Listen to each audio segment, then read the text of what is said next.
वालेकुम अस्सलाम रहमतुल्लाहि।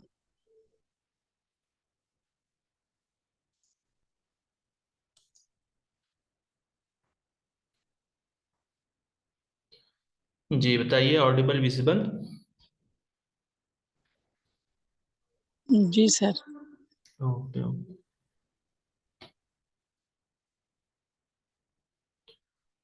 तो चलिए, आज मिक्स मेथड क्वेश्चन का जो है लेसन नंबर 4 है। तो आज की इस क्लास में भी हम तकरीबन 7 यूनिट से क्या करेंगे, क्वेश्चन को डिस्कस करेंगे जैसे हम पहले करते थे।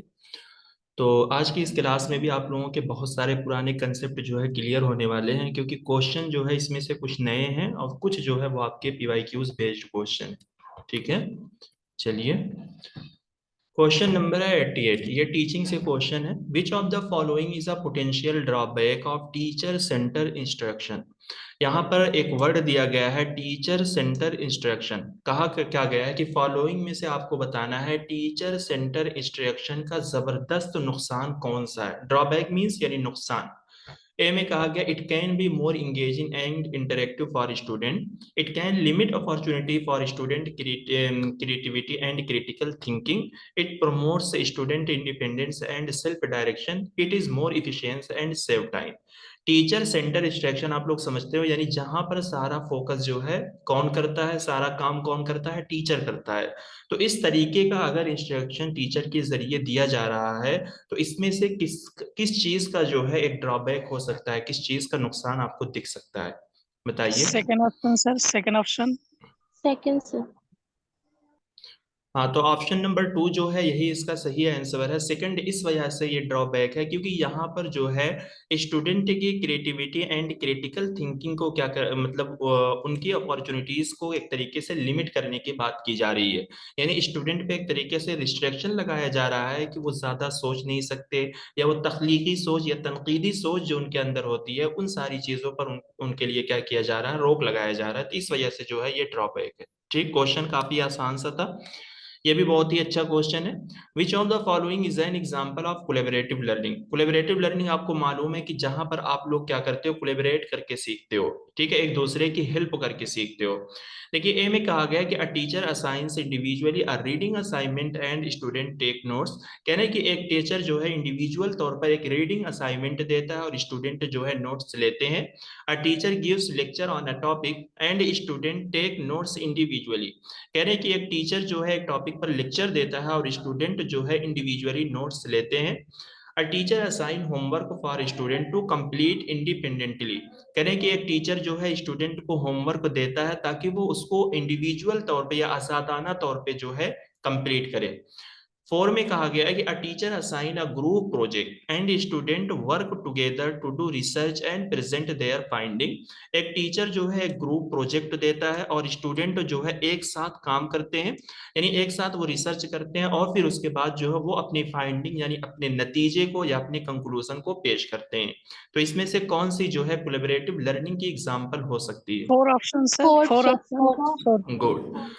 तो आप में से सभी लोगों ने जो है इसका आंसर सही दिया है, क्योंकि कोलैबोरेटिव लर्निंग में जो है जहां पर आप कोलैबोरेट करके सीखते हो, मिलजुल कर सीखते हो, चाहे वो ग्रुप प्रोजेक्ट हो गया, ठीक है, या फिर इस तरीके से आपको ग्रुप असाइनमेंट दे दिया है, कुछ भी ऐसी चीजें टीचर आपको देता है जो ग्रुप वाइज में होती है, जहां पर आप एक दूसरे की मदद से एक दूसरे की हेल्प भी करते हो और सीखते हो। इसके बहुत सारे टाइप्स हैं, जैसा कि क्वेश्चन ऊपर जा चुका है, हम लोगों ने पढ़ा है। ठीक, चलिए, क्वेश्चन नंबर है 91। A relationship in which a least experience learner acquires knowledge and skill under the guidance of an expert. कह रहे हैं कि एक रिलेशनशिप है जिसमें एक लीस्ट एक्सपीरियंस लर्नर जो है नॉलेज एंड स्किल हासिल करता है, एक under the guidance of an expert, यानी किसी एक्सपर्ट के गाइडेंस के अंदर जो है एक लीस्ट एक्सपीरियंस लर्नर जो है नॉलेज एंड स्किल को हासिल करता है। तो इस तरीके के रिलेशनशिप को क्या कहा जाएगा? Cognitive apprenticeship, observer learning, cognitive load या कॉग्निटिव साइंस, क्या होगा?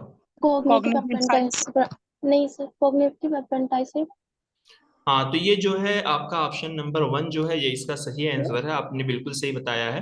क्योंकि ये जो है कॉग्निटिव जो है अप्रेंटिसशिप जो है ये एक तरीके की थ्योरी है। इसी के अंदर जो है आपका स्कैप फोल्डिंग आता है, मॉडलिंग आता है, कंट्रोलिंग आता है, ये सारी चीजें हैं। इसको हम इस मॉडल के तहत समझेंगे, क्योंकि इस मॉडल से भी क्वेश्चन जो है आपको पूछा गया है 2022 दिसंबर का। अगर आप क्वेश्चन देखेंगे तो इस थ्योरी से तकरीबन 3-4 क्वेश्चन जो है पूछे गए हैं। ठीक, देखिए सबसे पहले जो है इस मॉडल का सीक्वेंस लगाने के लिए आपसे क्वेश्चन पूछा गया है।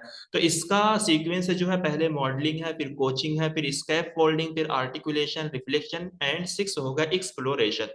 अब आप लोगों ने बहुत सारा ऐसे इंडिविजुअल तौर पे क्वेश्चन देखा होगा जिसमें जो है सिर्फ आपको स्कैप फोल्डिंग से क्वेश्चन पूछा गया है। ठीक है, अब यहाँ पे अगर हम समझेंगे मॉडलिंग, मॉडलिंग में क्या होता है, मेंटर, यहाँ पे वर्ड यूज किया गया है mentor and mentee. Mentor means हो जाएगा टीचर, मेंटी मीन्स हो जाएगा लर्नर।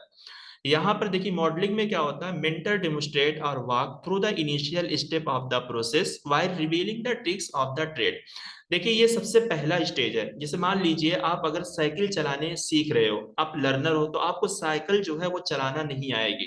तो आपको टीचर क्या करेगा, सबसे पहले साइकिल किस तरीके से चलाई जाती है आपको डिमोस्ट्रेट करके दिखाएगा, यानी डेमो करके दिखाएगा, आपको बताएगा पहले स्टेप में। ठीक है, यानी सारी की सारी चीजें आपके सामने रिवील करके रख देगा, जाहिर करके रख देगा किस तरीके से साइकिल चलाई जाती है, और वो आपको करके भी दिखाएगा। मॉडलिंग यानी जिसे होता है ना मॉडलिंग करना, मॉडल करके दिखाएगा आपको। फिर उसके बाद आता है coaching. Mentor observe mentees activities along with provision of guidance and feedback. फिर सेकंड स्टेप में टीचर क्या करता है, मेंटी की एक्टिविटीज को ऑब्जर्व करता है, और यहाँ पर टीचर जो है उसको गाइडेंस एंड फीडबैक भी देता है। देखिए एक वर्ड यहाँ पे दिया गया है सपोर्ट। ठीक है, स्कैप फोल्डिंग में सपोर्ट लिखा है और यहाँ पे लिखा गया है गाइडेंस एंड फीडबैक। तो इन दोनों में डिफरेंस है। यानी कोचिंग में जो है सिर्फ टीचर ऑब्जर्व करेगा कि मैंने जो डिमोन्स्ट्रेशन करके दिखाया है क्या ये लर्नर कर पा रहा है कि नहीं कर पा रहा है, उसी के अकॉर्डिंगली जो है वो आपको फीडबैक दे देगा। बट स्कैप फोल्डिंग में यहाँ पर टीचर सपोर्ट करता है, यानी आपकी हेल्प करता है, यानी फिर से करके बताएगा आपको, कदम ब कदम जो है आपको यहाँ पर चलाता है। Mentor support mentee while they work through the task with gradual fading of such support। तो स्कैप फोल्डिंग में क्या होता है कि जैसे आप साइकिल चला रहे हो, आप नहीं सीख पा रहे हो, तो टीचर यहाँ पर सपोर्ट करेगा, यानी साइकिल को पकड़ेगा, आपको बैठाएगा, आपको चलवाएगा। जब आप चलाना सीख जाओगे, जब आप आगे बढ़ते चले जाओगे, तो वो धीरे धीरे अपने सपोर्ट को क्या कर लेगा, फेड कर लेगा, यानी वो अपने सपोर्ट को धीरे धीरे हटा लेगा। ठीक है, तो स्कैप फोल्डिंग इसी को हम क्या बोलते हैं, एडॉप्टिव टीचिंग भी बोलते हैं। यानी जब बंदे को चीजें थोड़ा थोड़ा समझ में आने लगती है, तो टीचर क्या करता है, अपना सपोर्ट पीछे से हटा लेता है ताकि वो खुद चलाने के काबिल हो जाए। फिर उसके बाद आएगा आर्टिकुलेशन। इन सबके सिंबल से भी आप देख सकते हो, ये मैसेज का जो है सिंबल बना हुआ है, मेंटी वर्बलाइज रिफ्लेक्शन। तो आर्टिकुलेशन का मतलब होता है लबो लहजा तलफ्फुज। तो इसमें हम किस चीज को बोलेंगे, तो यहाँ पर लर्नर जो है वर्बली यानी अपनी जुबान में चीजों को बताएगा, किस तरीके से मुझे सिखाया गया है, किस तरीके से मुझे बताया गया है, ये सारी चीजें यहाँ पर आती हैं। फिर रिफ्लेक्शन में जो है लर्नर अपनी खुद की परफॉर्मेंस को एक्सेस करेगा। यहाँ पर लेवल भी दिया गया है, जिसे उसका पहला लेवल जो है इस तरीके से था। ठीक है, फिर सेकंड जो है उसका इस तरीके से था, और थर्ड लेवल जो है वो थोड़ा सा हाई लेवल हो गया है। यानी वो अपनी परफॉर्मेंस को देखेगा कि वो प्रीवियस में कैसा था, बिटवीन में वो कैसा है, और अब जो है वो कैसा है। तो इस रिफ्लेक्शन वाले लेवल में लर्नर क्या करता है, अपनी खुद की परफॉर्मेंस को एक्सेस करता है। ठीक, फिर 6 लेवल जो है आपका exploration. Mentee explore the topic beyond what was shown by the mentor. तो एक्सप्लोरेशन जो है ये सबसे हाईएस्ट लेवल है। यहाँ पर मेंटर जो है सारी चीजों को, मेंटी जो है यानी लर्नर जो है सारी चीजों को एक्सप्लोर करेगा कि उसको उसको क्या क्या बताया गया है, या फिर क्या क्या दिक्कतें उसको आई है सीखने में, और यहाँ पर वो इस काबिल हो जाता है कि वो दूसरों को भी सिखा सकता है। ठीक है, तो ये क्या है, कम्युनिटी अप्रेंटिसशिप की जो है ये थ्योरी है, जिसके अंदर ये 6 मॉडल जो है फॉल करते हैं, और इनसे क्वेश्चन बना हुआ है। तो इसको जो है आप लोग जहन में रखिएगा। समझ में आ गया? जी सर। चलिए, क्वेश्चन नंबर है 92। विच of the following is not a benefit of mind mapping. ठीक है, माइंड मैपिंग ये वर्ड कई बार आ चुका है और हम लोगों ने इसको समझ भी लिया है, पढ़ भी लिया है। इसके लिए जो है बहुत सारे टूल, बहुत सारे सॉफ्टवेयर जो है यूज होते हैं, उनसे भी क्वेश्चन बनता है। तो आप, उम्मीद करता हूं कि आप लोगों ने उस चीज को नोट जरूर किया होगा। तो माइंड मैपिंग की बेनिफिट कौन से नहीं है इसमें से? ए में कहा गया कि improving the memory retention, enhancing the creativity and problem solving skill, reducing stress and anxiety, making information more difficult to comprehend. देखिए माइंड मैपिंग क्या होता है? जब हम अपने माइंड में कोई एक खाका बना लेते हैं, जैसे हमारे माइंड में बहुत सारी ऐसी थिंकिंग, बहुत सारी ऐसी इंफॉर्मेशन आती है, अगर हम उसको एक खाके की शक्ल में बनाकर रख लेते हैं तो वही होता है हमारा माइंड मैपिंग। तो क्या इससे जो है आपकी मेमोरी रिटेंशन यानी मेमोरी की पावर जो है वो इंप्रूव होती है, या क्रिएटिविटी एंड प्रॉब्लम सॉल्विंग जो है वो भी बढ़ती है, और इसी तरीके से जो है तनाव और इसी तरीके से इस्तिराबी कैफियत यानी फिक्र वाली जो तनाव वाली कैफियत होती है वो कम होती है, या माइंड मैपिंग की वजह से जो है इंफॉर्मेशन को समझना जो है बहुत ज्यादा डिफिकल्ट होता है? क्या है यहाँ पर इसके जो fourth benefit? Option sir. Fourth option last वाला। हाँ, तो यहाँ पे फोर तो होगा, क्योंकि अगर हम किसी चीज का जो है मैप बनाकर रख लेते हैं, किसी चीज का अगर हम खाका बनाकर रख लेते हैं, तो वो चीज जो है हमारे लिए समझना आसान हो जाती है, ना कि डिफिकल्ट होती है। जैसे मैं अभी कोई बात आपको बोलता हूँ जो मेरे माइंड में है, और मेरे माइंड में वो मैप बना हुआ है, मैं आपको समझा रहा हूँ लेकिन आप नहीं समझ पाओगे। हाँ, वही मैं अगर आपके सामने वो मैप जो है मैं ड्रा करके बता दूं, दिखा दूं डायग्राम की शक्ल में, तो वो चीज जो है आपको आसानी के साथ समझ में आ जाएगी। ठीक है, चलिए। क्वेश्चन नंबर है 93, which of the following are not characteristic of adolescence learner? तो एडोलसेंस लर्नर की जो है खुसूसियात कौन सी नहीं है? एडोलसेंस लर्नर वही लर्नर जो नौ उम्र होते हैं, यानी जो अभी बुलूगत को चढ़ रहे हैं, बालिग होने वाले हैं। तो देखिए ए में कहा गया कि they have uniformity in their physical development, कह रहे हैं कि उनकी फिजिकल डेवलपमेंट में क्या होती है, यकसानियत होती है। यानी क्या सारे जो एडोलसेंस लर्नर होते हैं, सबकी बदन जो है या सबकी हाइट जो है, सबका वेट जो है या सबकी उम्र जो है वो एक ही जैसी होती है, मतलब एक ही तरीके से होते हैं? They have stable self concept, या वो अपने खुद के लिए जो है बहुत ज्यादा स्टेबल रहते हैं, यानी बहुत मुस्तहकम, बहुत मजबूत रहते हैं अपने खुद के कामों के लिए। They often experience mood swing and emotional turmoil. देखिए मूड स्विंग का मतलब क्या होता है? मूड में तब्दीली आना, यानी आपका मूड आज कुछ करने को कह रहा है, कल आपका मूड जो है बदल गया। इमोशनल का मतलब इमोशनल अफरा तफरी में आप क्या रहे हो, बिल्कुल जूझ रहे हो, यानी कभी किसी चीज को लेकर बहुत ज्यादा आप जज्बाती हो रहे हो, कभी आप नहीं हो रहे हो। तो कह रहे हैं कि ये जो एडोलसेंस लर्नर होते हैं अक्सर जो है वो इन चीजों का एक्सपीरियंस करते हैं, यानी उनके साथ ये कैफियत होती है। उनका मूड जो है कभी एक चीज पर स्टेबल नहीं रहता है, आज वो कुछ करने को बोलेंगे लेकिन कल वो कुछ और करेंगे। ठीक है, ये चीज कहना चाह रहे हैं। डी में कहा गया कि they have high hopes and aspiration for their future, कह रहे हैं कि वो अपने फ्यूचर के लिए बहुत ज्यादा उम्मीदें और बहुत ज्यादा ख्वाहिशात लगाए रखते हैं, या मतलब ये चीज करते हैं। ए में कहा गया कि they have increase pair group pressure, या वो उन पेयर ग्रुप मतलब जो हम साथियों का ग्रुप होता है, यानी हम पल्ला हम असर, यानी उनके बराबर के जो साथी होते हैं, कह रहे हैं कि पेयर ग्रुप प्रेशर जो है उनके अंदर एक तरीके से बढ़ता रहता है। तो क्या कैरेक्टरिस्टिक में कौन सी लास्ट चीज जो है नहीं ऑप्शन है? Sir, last option A and B. जी, और कोई बताए? Sir ACDE। A C D आपको सारे लग गए यहाँ पे? देखिए ए तो किसी हाल में मतलब ए तो आएगा, ठीक है, क्योंकि वो कैरेक्टरिस्टिक में जो है नहीं है। ठीक है, फोर ऑप्शन जो है इसका सही है। अगर आप देखेंगे सी एंड डी जो है यही इसकी तो खुसूसियात है, खुसूसियात मीन से जो है यही इनके फ्यूचर में ये चीज आती है। क्योंकि देखिए जो नौ उम्र बच्चे होते हैं, यानी जो 15 या आप मान सकते हो 12 से लेकर जो 15 के अराउंड या 18 के अराउंड के जो बच्चे होते हैं, उनकी कैफियत यही होती है। ठीक है, आज वो स्कूल जाने के लिए बोलेंगे अपनी मदर से, लेकिन कल वो नहीं जाएंगे। ठीक है, कभी कुछ जज्बाती काम करने लगेंगे, मारपीट करने लगते हैं, भागने लगते हैं, हमें मोबाइल दीजिए तो हम ये करेंगे वरना हम फांसी लगा लेंगे, ये कर लेंगे वो कर लेंगे, इस तरीके के जो है नमूने हर गांव में आपको मिल जाएंगे। हाँ, ये अपने फ्यूचर के लिए ऐसी चीजें सोचते तो है, ख्वाहिशात या उम्मीदें इनकी बहुत बड़ी बड़ी होती है, बट ये कर नहीं पाते हैं, तो इसी वजह से कहा गया कि ये सेल्फ स्टेबल जो है नहीं रह पाते हैं। ठीक है, ये काम कौन करता है? ये अडल्ट करते हैं जो हम लोगों की उम्र के होते हैं। भाई पीयर ग्रुप प्रेशर होता है, क्योंकि ये जिस ग्रुप में रहते हैं, अगर उन साथियों ने बोल दिया है कि कल हमें यहाँ पर जाना है, कल हमें उस ढाबा पे जाना है, कल हमें फिल्म देखने जाना है, तो ये काम अगर मतलब उनके पीयर ग्रुप्स करते हैं, तो वो तो उसकी वजह से इनके ऊपर भी क्या होता है, प्रेशर बढ़ता रहता है, ये भी अपने घर में परेशान करते हैं और कहते हैं कि हमें जाना है। ठीक है, तो ये सारे जो है इनके फ्यूचर्स में आएंगे। बाकी ये दो चीज जो है नहीं आएंगी, क्योंकि फिजिकल डेवलपमेंट जो है हर किसी का अलग होता है, कोई मुतवस्सित जहन होगा, कोई आला जहन होगा, कोई अदना होगा। ये भी एक समझ सकते हो, हाइट वेट हर तरीके से जो है सब में क्या होता है, डिफरेंस होगा। ठीक है, चलिए। क्वेश्चन नंबर है 94। स्टेटमेंट 1 में कहा गया कि assessment of learning is based on constructive feedback to enhance learning. कह रहे हैं कि असेसमेंट ऑफ लर्निंग जो है ये लर्निंग को बढ़ाने के लिए जो है कंस्ट्रक्टिव फीडबैक पर मुनहसिर है। यानी कहना ये चाह रहे हैं कि असेसमेंट ऑफ लर्निंग में जो है लर्निंग को बढ़ाने के लिए लर्नर को फीडबैक दिया जाता है। असेसमेंट ऑफ लर्निंग किसको कहते हैं? हमने इवेल्युएशन की टाइप्स पढ़ी थी तो वहां पर हमने आपको बताया था कि असेसमेंट फॉर लर्निंग किसको बोला जाता है, असेसमेंट ऑफ लर्निंग किसको बोला जाता है, असेसमेंट एज लर्निंग किसको बोला जाता है। जब हमने formative, summative, diagnostic, placement, evaluation इन चीजों को पढ़ा था तो वो चीज भी आपको वहां पर लिखकर दी गई है। सेकंड स्टेटमेंट में कहा गया कि the goal of assessment of learning is to provide summative grades at the end of the learning process. कह रहे हैं कि असेसमेंट ऑफ लर्निंग का मकसद यही है कि वो समेटिव ग्रेड्स प्रोवाइड करे लर्निंग प्रोसेस के एंड होने पर। ठीक है, यानी समझ गए होंगे आप, बताइए। सर दूसरा वाला तो सही लग रहा है। सर पहला सही दूसरा गलत। देखिए बोथ स्टेटमेंट आर ट्रू, तो दोनों स्टेटमेंट यहाँ पर ट्रू है। यहाँ पर जो है देखिए असेसमेंट ऑफ लर्निंग को हम फॉर्मेटिव इवेल्युएशन बोलते हैं। ठीक है, असेसमेंट ऑफ लर्निंग को जो है हम फीडबैक फॉर्मेटिव इवेल्युएशन बोलते हैं।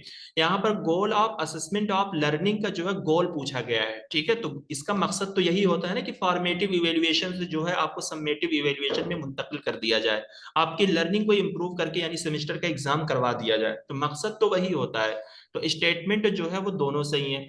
हाँ यहाँ पर सर देखो। एक हाँ, एक मिनट। सर एक बार सर ये जो गोल ऑफ असेसमेंट आप मतलब अगर हम ऊपर में इसको फॉर्मेटिव लेकर चल रहे हैं तो सर अगर फॉर्मेटिव है तो फिर ये सबमिटिव ग्रेड्स कैसे आ जाएगा eight the end of the learning process?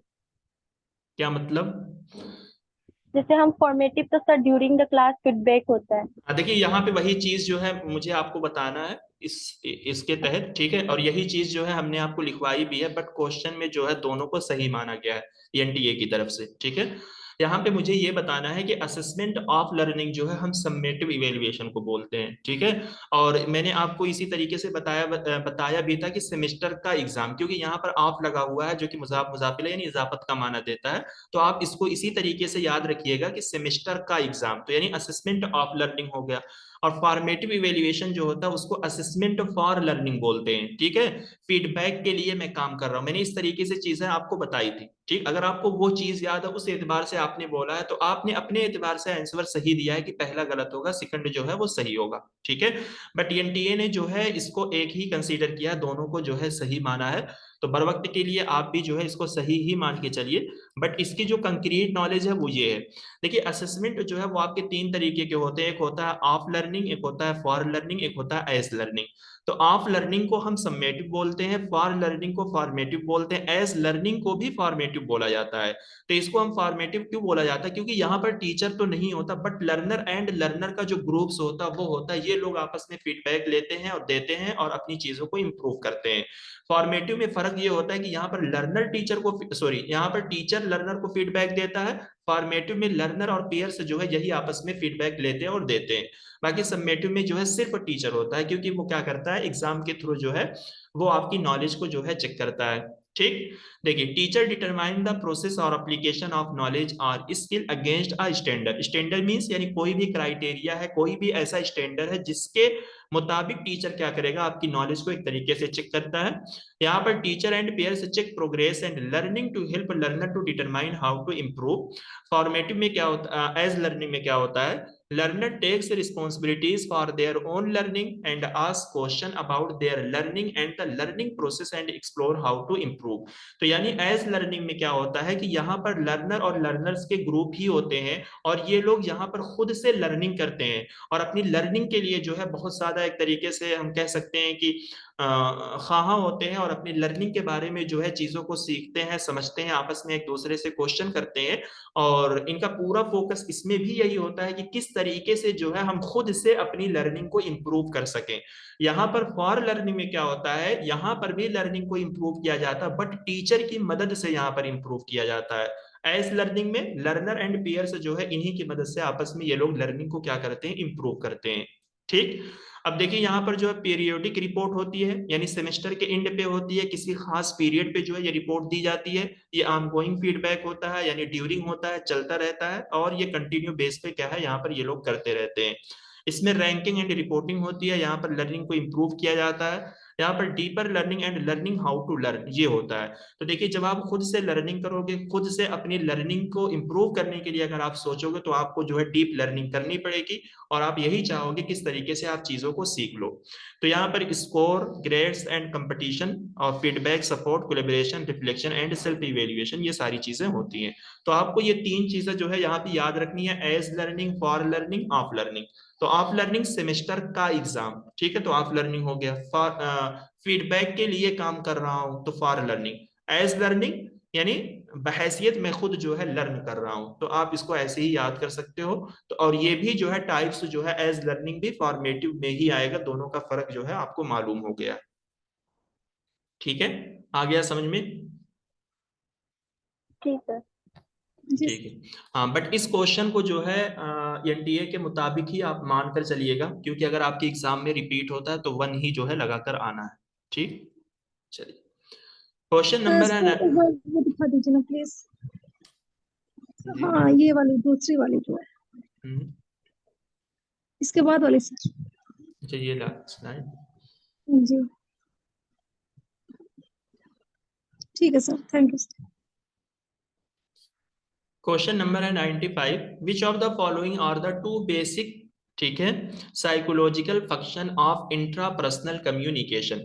तो यहाँ पर क्या बताना है आपको, इंट्रापर्सनल कम्युनिकेशन के जो है टू बेसिक साइकोलॉजिकल फंक्शन बताना है। साइकोलॉजिकल मींस यानी जो आपके माइंड से रिलेट करता है, जो आपके दिमाग से रिलेट करता है, जहां पर आप सोचने समझने का काम करते हो, कुछ मेंटली काम करते हो। इंट्रापर्सनल कम्युनिकेशन जो खुद से कम्युनिकेशन आप करते हो। तो देखिए, ए में कहा गया कि internalization of organization method into the cultural form of thinking. मतलब कहने का तरीका एक है, बट बहुत ही लंबा चौड़ा घुमा के लिखा गया है। कह रहे हैं कि थिंकिंग का जो कल्चरल फॉर्म है, उसमें ऑर्गेनाइजेशन मेथड को इंटरनलाइज करना, यानी ऑर्गेनाइज करने के तरीके को अपने माइंड के अंदर लाना। सिंपल सी बात है, कहना यह चाह रहे हैं कि आपके माइंड का जो सोचने समझने का तरीका है, उस सोचने समझने के तरीके में जो है किस तरीके से क्या करना है, आपको चीजों को ऑर्गेनाइज करना है। ठीक है, यानी आप एक तरीके से समझ सकते हो कि आप अपने मन में अंदर ही अंदर जो है चीजों को ऑर्गेनाइज करने के बारे में आप सोच रहे हो। इंटरनलाइजेशन मींस किसी चीज को अंदरूनी यानी अंदर करना, अंदर लाना। तो यानी आप माइंड के अंदर ही चीजों को ऑर्गेनाइज करने के बारे में सोच रहे हो। फिर बी में कहा गया कि promotion of leader centric speech, या लीडर सेंट्रिक स्पीच को प्रमोशन करने की बात की जा रही है। Regulation of mental activities of individual, individual की मेंटल एक्टिविटीज को जो है रेगुलेट करना। Orientation toward enhancing the social system, या सोशल सिस्टम को बढ़ाने की तरफ जो है बात की जा रही है। तो इंट्रापर्सनल कम्युनिकेशन के साइकोलॉजिकल फंक्शन के एतबार से टू बेसिक फंक्शन कौन से होंगे यहाँ पे? Second option sir, sir, second option. A C. हाँ, तो ए एंड सी अगर आप देखेंगे, यही जो है इंडिविजुअली पे दलालत करता है। क्यों? क्योंकि इंट्रापर्सनल कम्युनिकेशन में जो है हम खुद से जो है चीजों को करते हैं, चाहे हम पुरानी चीजों को ही अपने माइंड में रिकॉल कर रहे हैं, वापस ला रहे हैं, यानी हमारे किसी से इंटरेक्शन नहीं हो रहा है। चलिए क्वेश्चन नंबर है 96, what is the message implicit in a message technically called. कह रहे हैं कि एक मैसेज में छुपे मैसेज को जो है टेक्निकल तौर पे क्या कहा जाता है। जैसे बहुत सारी ऐसी इबारतें होती है, उस इबारत में एक मैसेज या एक पैगाम छुपा होता है। तो वही कह रहे हैं कि मैसेज में छुपे मैसेज को टेक्निकल तौर पे क्या कहा जाता है, उसको एक टर्म दी जाती है। तो वही टर्म आपसे पूछा जा रहा है। यहाँ पर वर्ड यूज किया गया टेक्निकल। टेक्निकल मीन्स यानी उसको कुछ ऐसी टर्म दी गई है जिसकी वजह से ऐसे मैसेज को जाना जाता है। लेटेंट यानी hidden message, underlying message, bleaching message, या सबटेक्स्ट, क्या होगा? Subtext sir. हाँ, तो इसको जो है सबटेक्स्ट ही बोलते हैं। सबटेक्स्ट मीन्स यानी उस टेक्स्ट का कुछ पार्ट जो है अभी उसके अंदर है। ठीक है, अगर हम ऐसे छुपा बोल सकते तो यहाँ पर हिडन भी एक वर्ड यूज किया। अंडरलाइन का मतलब भी छुपा हुआ है। ब्लीच का मतलब जो होता है वाज़ेह। ठीक है, जैसे लोग ब्लीच करते हैं ना, ताकि अपनी स्किन को या अपने चेहरे को साफ कर सकें, तो ब्लीचिंग मीन्स उसी से वर्ड आप ले सकते हो कि यानी वाज़ेह मैसेज जो सबको दिखाई दे। क्वेश्चन नंबर है 97, in mass communication the message is rapid and public. कह रहे मास कम्युनिकेशन में जो है मैसेज तेज होता है और पब्लिक होता है। फिर इससे सेकंड स्टेटमेंट में कहा गया कि new technology has blurred the distinction between interpersonal communication and mass communication. New technology ने जो है interpersonal communication and mass communication के दरमियान जो है फर्क को ब्लर कर दिया, यानी धुंधला कर दिया है। कहना क्या चाह रहा है? कहना ये चाह रहा है कि आज का अगर आप interpersonal communication and mass communication देखेंगे तो दोनों के दरमियान जो है फर्क करना बहुत मुश्किल हो जाएगा। देखिए, इंटरपर्सनल कम्युनिकेशन का मतलब ये होता है कि दो लोगों के दरमियान फेस टू फेस कम्युनिकेट करना, और मास कम्युनिकेशन का मतलब ये होता है कि एक मैसेज को यानी अपने मैसेज को जो है एक लार्ज ऑडियंस यानी एनोनिमस ऑडियंस तक जो है पहुंचाना। बट आजकल मास कम्युनिकेशन वाले क्या कर रहे हैं, मास मीडिया वाले, मास मीडिया का काम है कि एक लार्ज ऑडियंस को एड्रेस करना। बट आप देख सकते हो कि मीडिया वाले खुद इंटरपर्सनल कम्युनिकेशन कर रहे हैं, है ना। यूट्यूब पे आपको बहुत सारी ऐसी क्लिप्स, ऐसी वीडियोस आपको देखने को मिल जाएंगी। मतलब किसी सीएम का या किसी एमएलए का या किसी पीएम वगैरह का इंटरव्यू होता है, मास मीडिया ही लेती है, तो क्या वहां पर एक लार्ज ऑडियंस बैठी हुई होती है? नहीं होती है। तो वो सिर्फ दो लोगों का कम्युनिकेशन है। तो वही कह रहे हैं कि जो इंटरपर्सनल का काम था वो मास मीडिया कर रही है, जो मास मीडिया का काम है वो इंटरपर्सनल कम्युनिकेशन कर रहे हैं। तो इन दोनों ने अपने फर्क को ब्लर करके रख दिया, यानी वाजे आप नहीं बोल सकते हो, बिल्कुल वही कहना चाह रहे हैं। दोनों सही है सर। तो दोनों सही है सर। हाँ तो ठीक है, तो बोथ स्टेटमेंट आर करेक्ट। ठीक है, चलिए क्वेश्चन नंबर है 98। यहाँ पर कम्युनिकेशन के मॉडल है, लीनियर है, साइक्लिकल है, नॉन लीनियर एंड मीटा है। यहाँ पर उसके बाद मेटा कम्युनिकेशन मॉडल, फिर उसके बाद उसके कुछ डिस्क्रिप्शन दिए गए हैं और बहुत ही अच्छा क्वेश्चन फ्रेम किया गया है। आपके पास अगर बेसिक नॉलेज होगी मॉडल की तो आप लोग बता लोगे इसका answer. Fourth option sir. Fourth option, ठीक है, देख लिया जाए। हाँ तो इसका जो है आंसर नंबर 4 जो है इसका सही आंसर है। देखिए लीनियर में क्या होता है, जो वन वे होता है, कम्युनिकेशन एज एक्शन, यानी यहाँ पर जो भी कम्युनिकेशन होगा सिर्फ एक्शन के तौर पे होगा। एक्शन मीन्स जहाँ पर आप वन वे जो है सिर्फ हरकत करोगे। साइक्लिकल जो एक दायरे में चलता रहता है, यानी एक साइकिल के तौर पे जो है इस तरीके से चलता रहता है। ठीक है, तो इसमें क्या है, बी को हम वन से मिलाएंगे। कम्युनिकेशन एज इंटरेक्शन, यानी कम्युनिकेशन जो है यहाँ पर इंटरेक्शन के तौर पे होता है, जहां पर दो लोगों के दरमियान बातचीत हो रही है। नॉन लीनियर का मतलब हो गया कम्युनिकेशन एज ट्रांजैक्शन, यानी कम्युनिकेशन जो है यहाँ पर ट्रांजैक्शन के तौर पे हो रहा है, जहां मतलब ट्रांजैक्शन और इंटरेक्शन में थोड़ा सा फर्क होता है। इंटरेक्शन भी दो लोगों के दरमियान होता है, बट यहाँ पर कभी कभी जो है फीडबैक क्या हो जाता है, डिले हो जाता है, क्योंकि ये मास मीडिया में या मीडिया में जो है ये ज्यादा यूज किया जाता है। जैसे व्हाट्सएप पे आप मैसेज कर रहे हो, ठीक है, या इसी तरीके से और भी दीगर सारी चीजों पे आप मैसेज करते हो, तो बसा औकात जो है आपको फीडबैक उसी वक्त मिल जाता है अगर बंदा ऑनलाइन होता है, और अगर वो ऑनलाइन नहीं होता है तो आपको 1 घंटे या 2 घंटे के बाद जो है वो रिप्लाई करता है। ट्रांजैक्शन, जहां पर ट्रांजैक्शन चल रहा है यानी फौरन जो है चीजें आपको मिल जाएगी। जब आप एटीएम से पैसा निकालते हो तो वहां पर क्या लिख के आता है, योर ट्रांजैक्शन इज, इस तरीके के वर्ड वहां पर यूज आते हैं। यानी जब भी आप ऐसा कम्युनिकेशन करोगे जहां पर ट्रांजैक्शन वर्ड यूज किया जा रहा है, तो इसका क्या मतलब होगा कि उसी वक्त जो है आपको फीडबैक मिलता है उसमें। ठीक है, मेटा कम्युनिकेशन मॉडल, यानी जहां पर मुख्तलिफ कम्युनिकेशन के मॉडल को हम यूज करके क्या करते हैं, कम्युनिकेट करते हैं। यानी वन वे कम्युनिकेशन भी होता है, उसमें टू वे भी होता है, ट्रांजैक्शन भी होता है, इंटरेक्शन भी होता है, ये सारा जो है उसके अंदर यूज हो सकता है। आ गया क्वेश्चन समझ में? जी सर।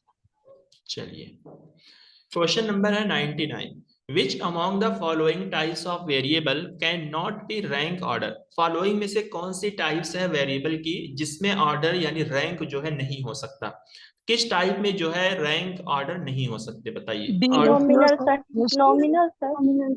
हाँ देखिए यहाँ पर नॉमिनल होगा, क्योंकि नॉमिनल के फ्यूचर जो है ऑर्डिनल में जाएंगे, क्योंकि नॉमिनल सबसे बड़ा है, उसके अंदर सारे आते हैं, लेकिन ऑर्डिनल के फ्यूचर जो है नॉमिनल में नहीं जा सकते। ठीक है, नॉमिनल के फ्यूचर्स कुछ याद है आप लोगों को, ये डेटा को क्या करता है? जी सर, कैटेगराइज करते हैं मेल या फीमेल। बिल्कुल बिल्कुल, तो ये डेटा को जो है कैटेगराइज करता है।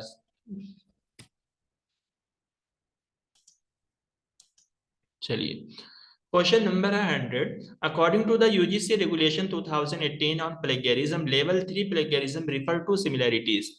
तो यूजीसी का जो रेगुलेशन है प्लेगरिज्म का, तो उसमें लेवल 3 प्लेगरिज्म जो है उसमें कितनी परसेंट जो है सिमिलैरिटी की बात की गई है, कि अगर होगा तो आपको क्या होगा अब यहाँ? 60%। 60%, D option sir. D E option. ना, ए सॉरी। हाँ यहाँ पे ए होगा। देखिए मैंने पहले भी आपको बोला है, इस मतलब वर्ड को देखकर या फिर इस गिनती को देखकर आप लोग इसको लेवल 3 मत समझो, ये हकीकत में कौन सा लेवल है, लेवल 4 है। सर क्योंकि लेवल 0 को 1 कंसीडर किया गया है, 0 वैल्यू को 1 माना गया है। ठीक है, मतलब लेवल 0 1 होगा, लेवल 1 अगर उसमें 1 गिनती लिखी है तो वो लेवल 2 होगा, और अगर उसमें गिनती 2 लिखी है तो वो लेवल 3 होगा, और अगर गिनती 3 लिखी है तो ये क्या हो जाएगा, लेवल 4 हो जाएगा। क्योंकि यहाँ पर सर एक जी सर हम इसको जैसे हम लोग 1 से इसका काउंटिंग स्टार्ट नहीं करेंगे ना, ऐसे हाँ कंफ्यूजन जीरो से, होता है। हाँ 0 बिल्कुल। से ही स्टार्ट करके मानेंगे तो हमारा 3 तक लेवल चलता है, तो ऐसे याद रखने में आसानी हाँ होगी। ऐसे भी आप याद रख सकते हो, ठीक है। लेकिन 4 लेवल होता है, 0 को भी कंसीडर करना पड़ेगा जिसको आप 1 मानोगे, ठीक है। चलिए, identify the characteristic of open ended question in survey research. तो सर्वे रिसर्च में जो है ओपन इंडेड क्वेश्चन की जो है आपको कैरेक्टरिस्टिक को आइडेंटिफाई करना है। ए में कहा गया कि the question suggest a certain kind of answer to the respondent. कह रहे हैं कि क्वेश्चन में जो है मुख्तलिफ तरीके के आंसर जो है रिस्पोंडेंट को एक तरीके से पेश किए जाते हैं। Certain kind of answer means यानी ऑब्जेक्टिव टाइप वाला answer, A B C D यानी 4 ऑप्शन। क्या ओपन एंडेड क्वेश्चन में इस तरीके के रिस्पोंडेंट को आंसर की वो मतलब टाइप्स दी जाती है। बी में कहा गया कि they are useful for exploring the new area, they are time consuming for interviewers to administer. कह रहे हैं कि ये सेकंड ऑप्शन। देखिए सर अगर ए को ए हम बी सी डी, सर ने सॉरी ए बी नहीं सी। सर, सेकंड ऑप्शन होगा सर, बी एंड सी होगा सर। हाँ देखिए, हमें ए को यहाँ पर इलिमिनेट करना है क्योंकि सर्टेन काइंड ऑफ आंसर जो है ये उसमें आता है, क्लोज इंडेड में आता है, ठीक है, ये ओपन इंडेड में नहीं आएगा। बाकी यहाँ पर जो है ये टाइम कंज्यूमिंग होता है और इंटरव्यूअर्स के लिए इन सारी चीजों को एडमिनिस्टर करना, उसको मुनज़्ज़म करना, मुरत्तब करना जो है थोड़ा सा मुश्किल हो जाता है ओपन इंडेड में। क्योंकि ओपन इंडेड में क्या होता है, कोई भी ऐसी टॉपिक होती है लोग मुंह खोल खोल कर लिखते हैं क्योंकि ओपनली चीजें होती है ना, तो उनको जो समझ में आता है, जितना चीजें समझ में आता है, अनयूजुअल बहुत सारे रिस्पॉन्स होते हैं, बहुत सारे यूजुअल रिस्पॉन्स होते हैं। तो इन सारी चीजों को एडमिनिस्टर करने में काफी ज्यादा जो है टाइम लगता है, ठीक है। चलिए, statement 1 in a reference written in a APA style the first name of an author is written first. कह रहे हैं कि एक रेफरेंस जो कि लिखा गया है एपीए स्टाइल में, the first name of an author is written the first. कह रहे हैं कि ऑथर का फर्स्ट नेम जो है पहले लिखा जाएगा इसमें। फिर कह रहे हैं कि एक रेफरेंस जो लिखा गया है एपीए स्टाइल में, द ईयर ऑफ पब्लिकेशन। कह रहे हैं कि ईयर ऑफ पब्लिकेशन जो है क्या वो पेज नंबर के बाद लिखा जाएगा। जैसे आप में से बहुत सारे लोग जो है रिसर्च करते हो और इन एपीए स्टाइल के बारे में हमने पढ़ा भी है कि ऑथर का नाम पहले लिखा जाता है या बाद में लिखा जाता है, या ईयर ऑफ पब्लिकेशन किस तरीके से लिखा जाता है, सबकी एग्जांपल भी आपको दी गई है। तो आप में से याद है किसी को? देखिए इससे सर ये, दूसरा वाला गलत है सर। हाँ देखिए यहाँ पर बोथ स्टेटमेंट आर इनकरेक्ट, ग- ठीक है, जी दोनों जी गलत जी। है यहाँ पर जो है रिटेन कोई। लास्ट आएगा sir, author author name last आएगा। हाँ देखिए, फर्स्ट नेम ऑफ यानी ऑथर का फर्स्ट नेम यहाँ पर मतलब पहले नहीं लिखा जाता। जैसे मेरा नाम है मोहम्मद सादिक, ठीक है, अगर हम एपीए स्टाइल लिख रहे हैं तो मेरा नाम मोहम्मद पहला हो गया, सादिक जो है दूसरा हो गया।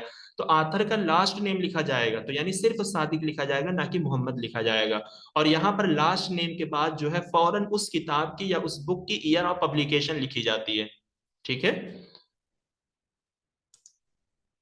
देखिए, इसको आप इस तरीके से समझो, the author last name and the year of publication for example fill. देखिए ये जो भी मतलब एग्जांपल उस बंदे का लास्ट नेम, जैसे मैंने कहा मोहम्मद सादिक, तो यहाँ पर जो है सिर्फ सादिक लिखा जाएगा, ना कि मोहम्मद, क्योंकि सादिक ही लास्ट नेम है मेरे नेम की वजह से। और उसके बाद जो है उस बंदे की मतलब उस किताब का जो भी ईयर ऑफ पब्लिकेशन होगा वो लिखा जाएगा फौरन, यानी लास्ट नेम के बाद फौरन ईयर ऑफ पब्लिकेशन लिखा जाता है। For direct quotation include the page number. मान लीजिए अगर इस किताब से आपने डिट्टो कोई इबारत को जो है कोट कर दिया है, तो उसमें जो है आपको पेज नंबर भी क्या करना पड़ता है, इंक्लूड करना पड़ता है। तो पेज नंबर की एग्जांपल अगर आपको देना है तब भी जो है आप पहले लास्ट नेम लिखोगे, फिर उसके बाद ईयर आप पब्लिकेशन लिखोगे, तब जाकर आप जो है पेज नंबर दोगे, ठीक। तो इस क्वेश्चन के अकॉर्डिंगली जो है आप ये नॉलेज ले सकते हो, बाकी डिटेल में चीजें जो है आपको रिसर्च में पढ़ाई गई हैं। समझ में आ गया तो सर कोई क्वेश्चन? पेज नंबर कैसे बना होता है यहाँ पे? मतलब देखिए, एपीए स्टाइल है ना, स्टाइल तो लिखने का बहुत सारा तरीका है, शिकागो है, एपीए है, एमएलए है। तो जैसे यहाँ पर कहा गया है कि अगर जी। आप कुछ डायरेक्टली उस किताब से कोट करते हो, ठीक है, जिसको आपको बैनल कौसैन में देना होता है, ठीक है, यानी जिससे किसी भी बाहिस को या किसी भी पढ़ने वाले को ये पता चलता है कि ये इबारत जो है एज इट एज इस किताब से नकल की गई, इसमें से कुछ भी रद्द बदल नहीं हुआ है। तो वही कह रहे हैं कि अगर ऐसी इबारत आप ले रहे हो, तब भी जब आपको पेज नंबर डालना होगा किस सफा से आपने उठाया है, तो तब भी जो है पहले आपका लास्ट नेम होगा, फिर ईयर ऑफ पब्लिकेशन होगी उस बुक की, तब जाकर आपको पेज नंबर देना होगा। समझ में आया? Okay sir, thank you sir. चलिए, वैसे अमल आप अपने रिसर्च में कौन सी स्टाइल यूज कर रही हो, मतलब एपीए एमएलए क्या है, किस चीज? API sir. चलिए, कंफ्यूजन दूर हो गई होगी। जी इसीलिए पूछ रही थी। क्वेश्चन नंबर है 103। तो यहाँ पर जो है टाइप ऑफ रिसर्च है, फिर उसके बाद यहाँ पर डिस्क्रिप्शन दिए गए हैं। बेसिक रिसर्च है, कोरिलेशनल रिसर्च है, केस स्टडी है, लॉन्गिट्यूडनल स्टडी है। ठीक है, तो बताइए क्या है इसका सही आंसर।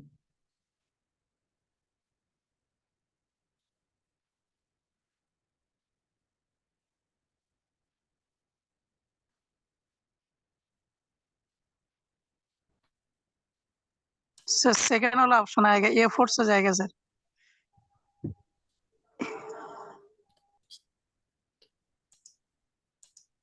हाँ देखिए, इसका जो है सेकंड आंसर ही जो है इसका सही है। देखिए बेसिक रिसर्च जिसको हम फंडामेंटल रिसर्च बोलते हैं, प्योर रिसर्च बोलते हैं, ये सारा जो है बेसिक रिसर्च का ही नाम होता है। तो इसमें क्या है कि स्टडी रिसर्च दैट टेस्ट और एक्सपेंड ऑन थ्योरी। ठीक है, बहुत ही वाज़ेह तरीके से डिस्क्रिप्शन तो नहीं लिखा गया है, बट आप यहाँ पर थ्योरी वर्ड यूज किया गया है। जैसे प्योर रिसर्च या बेसिक रिसर्च में हम ये भी करते हैं कि अगर हमारे पास कोई डेटा होता है या कोई थ्योरी होती है, उस थ्योरी पे जो हम एक्सपेंशन करते हैं, यानी उस थ्योरी में हम एडिशनल इजाफा करते हैं। तो इजाफा करने के लिए हमें क्या करना पड़ेगा, थ्योरी पे बाकायदा पूरी नॉलेज लेनी पड़ेगी, तब जाकर हम कुछ क्या कर सकते हैं, उसको एक्सपेंड कर सकते हैं। बाकी correlational research investigation mean to discover what is the variable covary. Covary means covariation, ये पूरा वर्ड यहाँ पर नहीं दिया गया, उसका मुखफ़्फ़ है कोवेरिएशन का। तो इसमें हम इन्वेस्टिगेशन करते हैं, जिसका मतलब ये होता है कि हम वेरिएबल के दरमियान ये डिस्कवर करते हैं, ये तहकीक करते हैं, ये जानते हैं क्या इनके दरमियान कुछ रिलेशन है। कोरिलेशन में जो है सिर्फ रिलेशन चेक किया जाता है, ना कि कॉज एंड इफेक्ट चेक किया जाता है।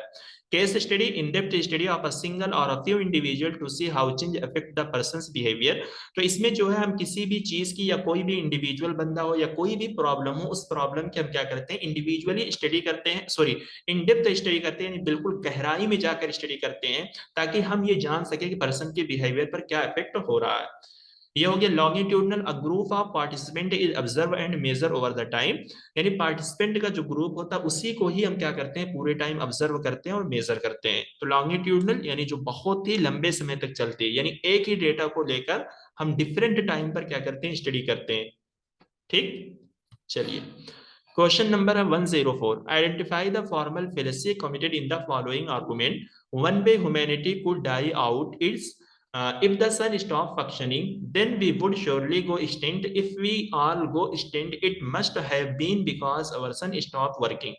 अब यहाँ पर देखिए इस तरीके का क्वेश्चन आपके सामने आया है, तो पहले जो है ऑप्शन पे आपकी नजर जानी चाहिए, और आप देखिए यहाँ पर इफ लगा है। ठीक है, यानी कंडीशनल स्टेटमेंट आपसे पूछा गया है।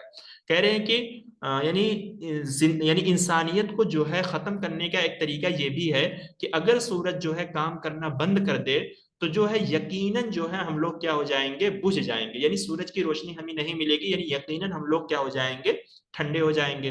फिर कह रहे हैं कि अगर हम सारे लोग जो है बुझ गए या ठंडे हो गए, it must have been because, तो तो ये इसलिए हुआ होगा क्योंकि हमारे सूरज ने जो है काम करना बंद कर दिया है। तो आपको जो क्वेश्चन ढूंढ के निकालना है वो इसी इफ से निकालना है। ठीक है, यानी यहां से आप क्वेश्चन को फाइंड आउट करोगे कि सर इसका D answer. Affirming the consequence. हाँ देखिए, इसको आपने इस एतबार से भी निकाला होगा जहां तक मैं बता रहा हूँ, क्योंकि यहाँ पर देखिए कुछ भी ऐसा नेगेटिव वर्ड यहाँ पर नहीं यूज किया गया है कि यानी अगर सूरज ने काम करना नहीं बंद किया, यानी नो का वर्ड नहीं यूज किया गया है। और ऑप्शन भी इस एतबार से फ्रेम था, तो आपको पॉजिटिव वाला दिख गया, यानी जिसमें अफर्मेटिव का वर्ड जो है यूज किया गया, अफर्मिंग द कॉन्सिक्वेंट। ठीक है, तो ये क्या होता है, अब होता है, यानी सूरज अगर काम करना बंद कर दे तो हम बुझ जाएंगे। सूरज हम बुझ गए क्योंकि सूरज ने काम करना क्या कर दिया है, बंद कर दिया है।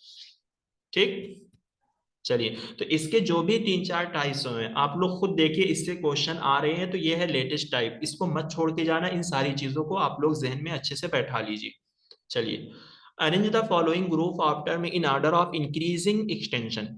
ठीक है, तो इंक्रीजिंग एक्सटेंशन के ऑर्डर में आपको लगाना है। देखिए अगर मैं सिर्फ एक वर्ड यहाँ पे यूज करता हूँ और ऐसे ही बना देता हूँ, तो आप लोग उस एतबार से भी इसको समझ जाओगे कि इंक्रीजिंग है कि डिक्रीजिंग है, या फिर उस एतबार से आप रिवर्स में भी तरतीब लगा लोगे। देखिए यहाँ पर क्या है, एनिमल जो है सबसे बड़ी कैटेगरी है। ठीक है, जिसके अंदर क्या आएगा, मैं लिख देता हूँ इस तरीके से, एनिमल हो गया। फिर एनिमल की ही एक कैटेगरी निकलती है आपकी मैमल। ठीक है, मैमल हम किसको बोलते हैं, जो 4 पांव वाले जानवर होते हैं, यानी थन वाले जो जानवर होते हैं। ठीक है, तो ये हो गया मैमल। तो यानी एनिमल में सबसे ज्यादा जानवर जो है आपको इसी थन वाले या 4 पांव वाले ही आपको दिखेंगे। फिर इस मैमल में भी एक कैटेगरी होती है किस चीज की, फिलाइन, ठीक है, यानी जो खूंखार जानवर होते हैं ये भी क्या होते हैं, 4 पांव वाले ही होते हैं। फिर इसमें से जो है एक चीज को निकालकर खास कर दिया है टाइगर, यानी एकदम छोटा कर दिया है। फिलाइन खूंखार जानवर होता है, यानी जिसके अंदर बिल्ली, चीते, इस तरीके के जानवर आते हैं। तो इसी खूंखार जानवर में से, यानी पंजा मारने वाले जानवर में से एक जानवर होता है टाइगर। तो अब बताइए, ये जो हम एनिमल से छोटा बड़ा बनाते हुए हम पहुंचे हैं, तो ये इंक्रीजिंग में जा रहा है या डिक्रीजिंग में जा रहा है? इंक्रीजिंग हो जा रहा है। Decreasing sir. हाँ, तो ये डिक्रीजिंग में जा रहा है, इसी को रिवर्स में लगा दीजिए आप, इंक्रीजिंग हो जाएगा। लेकिन सर इंक्रीजिंग एक्सटेंशन एक्सटेंशन पूछता है ना। अच्छा हाँ ठीक है सर, पार्ट 2 खोल जाएगा तो कौन टू पार्ट जाएगा ना? CABD सर, CABD हाँ, तो ऑप्शन फर्स्ट नंबर ऑप्शन। ए होगा, ठीक है, ऑप्शन नंबर ए।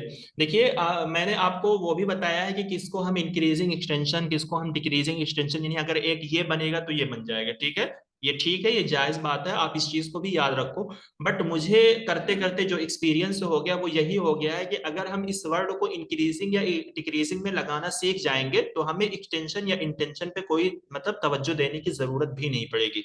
जैसे मैंने कुछ भी यहाँ पर एक्सटेंशन या इंटेंशन आपको कुछ भी नहीं बताया। हाँ, हम वर्ड को समझ रहे हैं कि कौन सा बड़ा वर्ड है, फिर उसमें से कौन सी कैटेगरी निकल सकती है, कौन सी कैटेगरी निकल सकती है। इस तरीके की नॉलेज अगर हमारे पास आ जा रही है, हम समझ पा रहे हैं, ठीक है।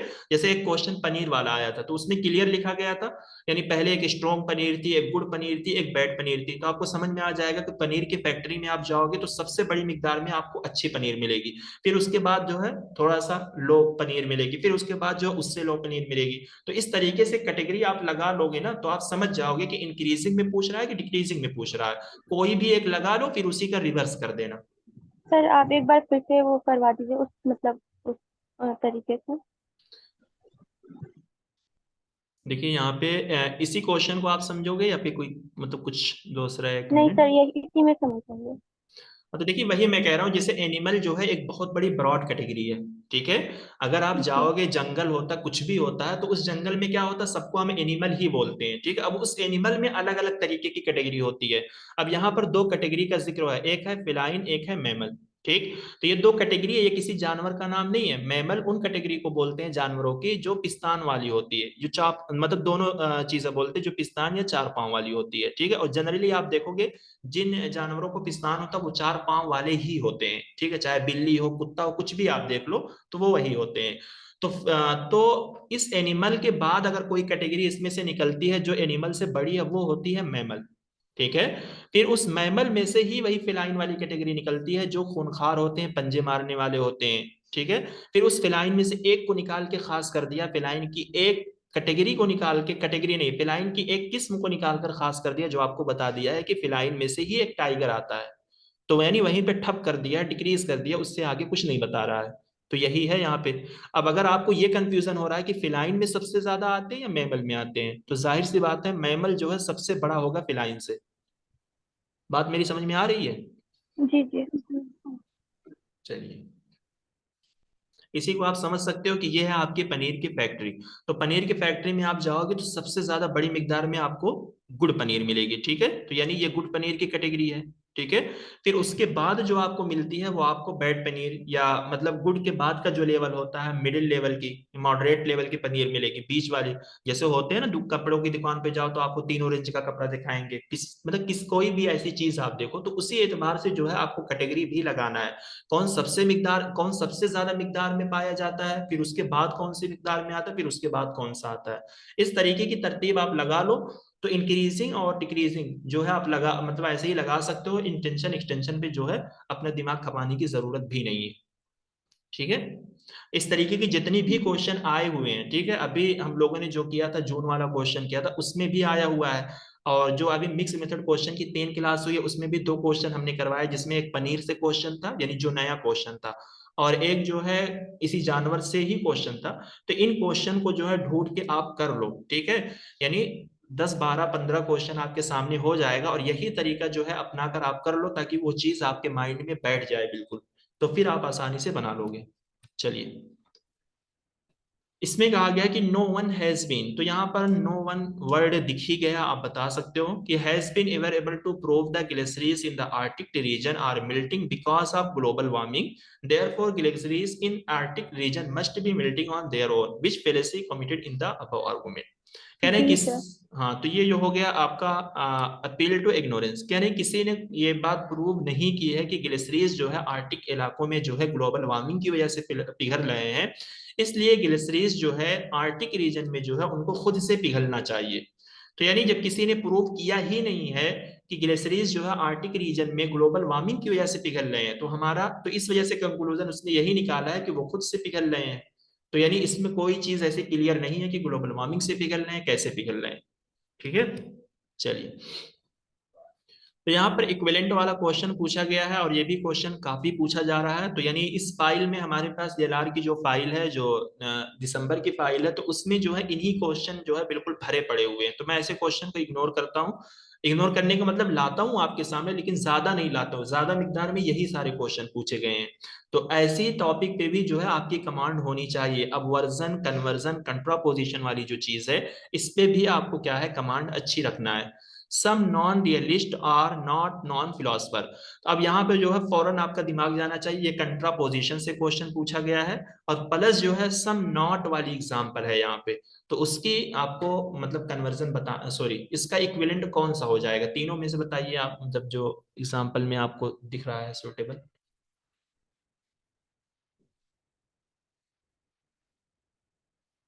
Sir A option. हाँ देखिए यहाँ पर जो है ना, अब ये क्या है, ए जो है ये अपवर्जन से क्वेश्चन है। तो अपवर्जन में क्या होता है कि सम को हम सम नॉट से तब्दील कर देते हैं, है ना, नहीं सम नॉट को हम सम से तब्दील कर देते हैं। ये पूछा गया है सम नॉट, तो सम नॉट को सम बना दिया गया है। और यहाँ पर जो होता है अपवर्जन में प्रीडिकेट एंड सब्जेक्ट आपस में रिवर्स हो जाते हैं और प्रीडिकेट में जो है कॉम्प्लीमेंट लग जाता है, यानी वो लग जाता है, ठीक है, नॉट लग जाते हैं यहाँ पर नॉट। हाँ ठीक, सही तो है। चलिए, if the statement all truck are polluting vehicles is given as true, which of the following statement could be immediately inferred to be false? ठीक है, तो अगर ये वाला आपसे पूछा गया है तो कौन सा false होगा यहाँ पे, तो यहाँ पर false पूछा गया है, तो आपको AEIO वाला जो सिस्टम है वो आपको बना के चेक करना पड़ेगा।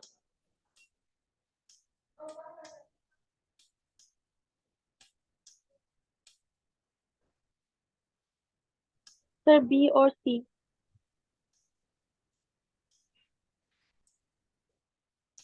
क्या बताया आपने, B and C, some and some. आपसे क्या पूछा गया, फॉल्स पूछा गया है ना यहाँ पे। अच्छा अच्छा। देखिए यहाँ पे अगर हम ए को मतलब सही मान लेते हैं, ठीक है, यानी ये वाला स्टेटमेंट जो है आपको सही दिया गया है, तब उस एतबार से आपको बताना है। अगर ए एंड ओ का जो है हम कंट्राडिक्शन का रिलेशन देखेंगे तो ये क्या हो जाएगा, ओ गलत हो जाएगा। ठीक, अब अगर हम इसका ई एंड ओ का सब अल्टरनेशन का रिलेशन चेक करेंगे तो सब अल्टरनेशन में क्या होता है, ट्रुथ जो होता है डाउनवर्ड होता है, फॉल्स जो होता है अपवर्ड होता है, तो लिहाजा ई भी क्या हो जाएगा, गलत हो जाएगा। ठीक, फिर इसी तरीके से ए एंड आई का रिलेशन देखेंगे तो ए में क्या होता है, यानी हाँ तो ये आई भी क्या हो जाएगा, सही हो जाएगा, क्योंकि इसमें ट्रुथ जो होता है नीचे की तरफ आता है। ठीक है, तो गलत फिर यहाँ पे कौन सा हुआ, सी एंड डी, नो यानी और सम, सम हाँ यानी सम नॉट वाली एंड नो वाली। सर चलिए, इसको दोबारा समझा दीजिए सर प्लीज। देखिए इसको समझने के लिए जो है आपको डिफिनेशन याद होनी चाहिए। डिफिनेशन याद है आपको, कंट्रेरी, सब अल्टरनेशन। नहीं है, नहीं सर। हाँ तो फिर मेरे ख्याल से आपको समझने में थोड़ा सा दिक्कत हो जाएगी। ठीक है, तो आप जो है पहले इसके डिफिनेशन याद कर लीजिए, ठीक है, फिर आप मुझसे पूछ सकते हो तो मैं आपको समझा सकता हूँ। मेरे ख्याल से विदाउट डिफिनेशन जो आप इसको नहीं समझ पाओगे अच्छे से। ठीक है, ठीक है सर। ठीक, या फिर लॉजिकल रीजनिंग की शुरुआत क्लास में ही ये चीज आपको बताई गई है, पहली या दूसरी क्लास में, तो आप देख लो। और इससे मतलब रिलेटेड क्वेश्चन भी करवाए गए हैं, तो आपका मतलब जो है क्लियर हो जाएगा, फिर उसके बाद जो आप मुझसे पूछना करना समझ में आए। चलिए, name of the fallacy committed in the following argument, all Russian were revolutionist, all anarchist were revolutionary, therefore all anarchist were जो है रशियन। तो ये है इसमें कौन सी फेलेसी जो है वाक्य हो रही है, fallacy of four term, fallacy of illicit process, fallacy of undistributed middle, fallacy of exclusive premise, कौन सी फेलेसी है? Exclusive premise sir. यहाँ पे कुछ निगेटिव है ही नहीं जो आप एक्सक्लूसिव आपको लग रहा है, एक्सक्लूसिव तो सर निगेटिव होने चाहिए। सारे यूनिवर्स। नहीं नहीं नहीं, फेलेसी ऑफ एक्सक्लूसिव प्रीमाइस कब होती है? जब दोनों के दोनों प्रीमाइस आपके निगेटिव होते हैं, इसमें से कुछ भी निगेटिव नहीं है तो क्यों ये होगा? और चेक कीजिए, दूसरा एग्जाम, दूसरा ऑप्शन चेक कीजिए।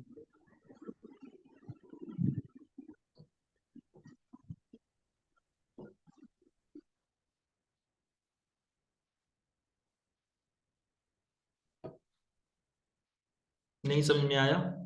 फेलेसी ऑफ अनडिस्ट्रीब्यूटेड मिडल वाक्य है यहाँ पे, चेक कीजिए। अनडिस्ट्रीब्यूटेड मिडल आपको क्या बोलती है? ये फेलेसी वही बोलती है कि दोनों प्रीमाइज में से कोई भी एक मिडिल टर्म जो है डिस्ट्रीब्यूट होनी चाहिए। तो सारी आल वाली जो है यहाँ पे क्या है? स्टेटमेंट है, और मिडिल टर्म दोनों स्टेटमेंट में कॉमन होती है। तो मिडिल टर्म यहाँ पे क्या है? रिगोरेनिस्ट एंड ये वाली, ठीक है, यानी ये दो टर्म जो है आपकी क्या है? यही मिडिल टर्म है। तो आल वाले स्टेटमेंट में सब्जेक्ट सिर्फ डिस्ट्रीब्यूट होता है, प्रीडिकेट नहीं होता है, तो इस वजह से जो है ये अनडिस्ट्रीब्यूट मिडिल टर्म हुआ। और यहाँ पे अगर हम इसको चेक करेंगे एलिसिट प्रोसेस, ठीक है, यहाँ पर प्रोसेस दिया है तो एलिसिट प्रोसेस वाकई ही नहीं होगा, क्योंकि अगर वो एलिसिट मेजर या माइनर लिख के देता तब हम चेक करते, ठीक है। हाँ, फेलेसी ऑफ फोर टर्म जो है तो ये भी यहाँ पे नहीं है, तो यहाँ पे जो भी फेलेसी है वही आपकी फेलेसी ऑफ अनडिस्ट्रीब्यूटेड मिडल है। चलिए, the university education commission 1948 19 let stress on, तो यूनिवर्सिटी एजुकेशन कमीशन का फोकस जो है किस चीज पे था? ये काफी अच्छा क्वेश्चन है, ऐसे ही पॉइंट बना के आप लोग चीजों को याद रखिए अपनी नोट्स में। ये अच्छा मतलब क्वेश्चन की फ्रेमिंग की गई है। मतलब इनका फोकस किस चीज पे था? Religious education, change in curriculum, women's education, rural universities, examination reform.